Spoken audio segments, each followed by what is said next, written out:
Hello, good morning mga kadogo. Ito, inayos ko lang yung aking vlogging station. Dito na, nilagay ko na to sa baba. Yan mga kadogo. Pero tignan nyo itong mga alaga ko mga kadogo. Tignan nyo. Oh, saan kayo nakakita? Ganyan. Sama-sama pusa, toy dog, tsaka huge dog. Kulang na lang si Tommy. Asan si Tommy?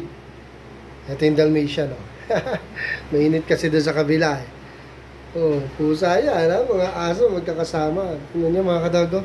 Kasi nasa pagpapalakihan o nasa pag-aalaga ng owner. Kahit aso pa yan at pusa yan, pwede nating gawing maging magkaibigan sila. And besides, lagi naman sila ang nagkikita eh. Okay mga kadago? Dito muna ha. Thank you for watching.